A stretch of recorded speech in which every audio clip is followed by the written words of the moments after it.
Assalamualaikum warahmatullahi wabarakatuh. Sebelumnya, em,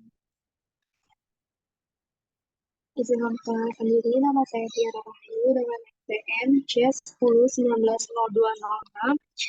Pada kesempatan kali ini, akan sedikit menjelaskan mengenai laporan keuangan pada masjid dan rumah haji yang bertempat di Komplek Bumi Asri, Desa Mekarahayu.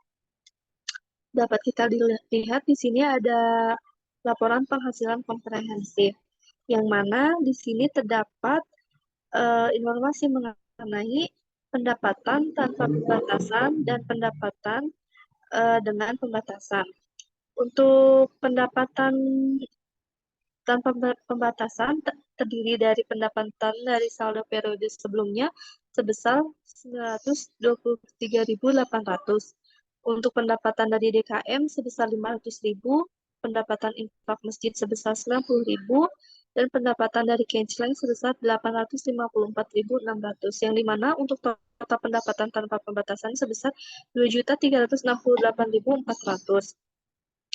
Adapun beban-beban yang mana beban tanpa pembatasan, di antaranya ada beban konsumsi kajian sebesar 698.500, beban pembuatan surat sebesar 10.000, beban honor ustaz sebesar 1.400.000.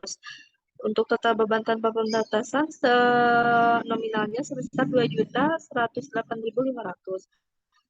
Di sini tertera surplus tanpa pembatasan sebesar 259.900, yang mana diambil dari selisih antara 2.368.000 dari total pendapatan tanpa pembatasan dengan total beban tanpa pembatasan.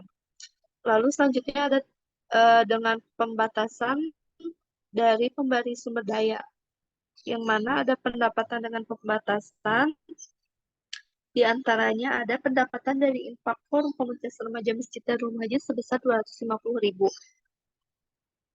Dengan total pendapatan dengan pembatasannya sebesar 250.000. Untuk beban dengan pembatasan terdapat dari beban pengeluaran dari FKRM, yaitu forum komunitas remaja masjid itu sebesar 65.000, dengan total beban pembatasannya sebesar 65.000.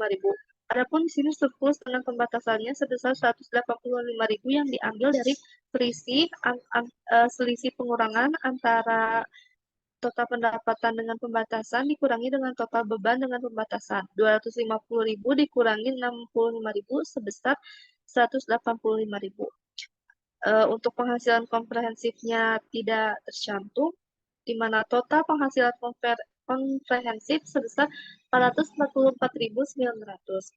Adapun laporan perubahan aset neto, di mana aset neto tanpa pembatasan dari pemberi sumber daya berisikan dari saldo awal dan surplus tahun berjalan, yang mana saldo awal sebesar 923.800 dan surplus tahun berjalan sebesar 259.900. Untuk saldo akhirnya itu sebesar 1.183.700. Adapun di sini aset neto dengan pembatasan dari sumber daya, yang pertama ada saldo awal sebesar 250.000 yang tadi dari FKRM. Terus ada surplus yang berjalan yang diambil juga dari ini laporan penghasilan komprehensif yang surplus dengan pembatasan sebesar 185.000. Untuk saldo akhirnya itu penjumlahan antara saldo awal dengan surplus tahun berjalan 250.000 ditambah 185.000 menghasilkan 435.000 rupiah.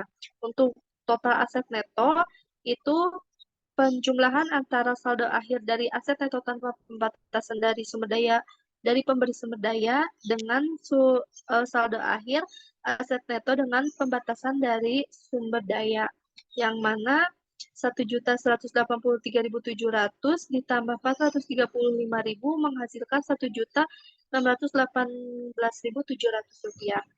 Dan yang terakhir ada laporan posisi keuangannya. Di antaranya ada aset, liabilitas, dan aset neto.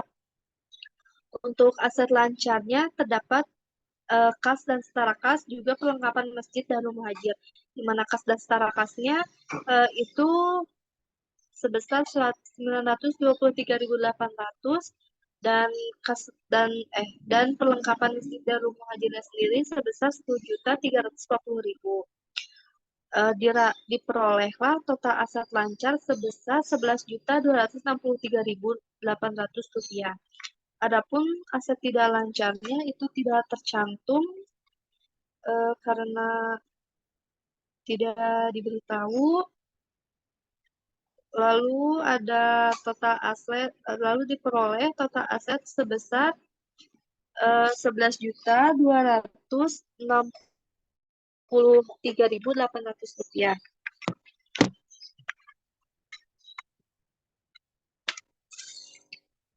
Setelah itu, di sini liabilitasnya tidak tercantum, dan yang terakhir ada aset neto, yang mana aset neto tanpa pembatasan itu diperoleh dari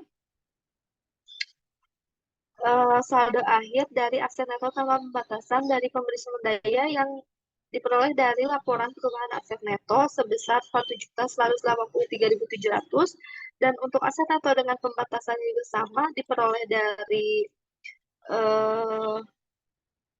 dari laporan perubahan aset neto sebesar 435.000, yang mana total aset neto itu diperoleh dari penjumlahan antara aset neto tanpa pembatasan ditambah dengan aset neto dengan pembatasan. 1.183.700 ditambah 435.000 menghasilkan 1.618.700, dan untuk total liabilitas dan aset netonya sendiri sebesar 1.618.700 yang diperoleh dari total liabilitas ditambah dengan total dari aset netonya sendiri. Mungkin sekian laporan keuangan yang dapat sekian informasi yang dapat saya sampaikan. Untuk kesimpulannya, dengan adanya penelitian ini diharapkan pihak Masjid Darul Muhajir dapat mencatat pelaporan keuangan sesuai dengan standar yang berlaku, yaitu ISAK nomor 35. Tujuannya agar kita bisa melihat bagaimana laporan posisi keuangan masjid yang sebenarnya. Sekian pelaporan dari saya. Wassalamualaikum warahmatullahi wabarakatuh.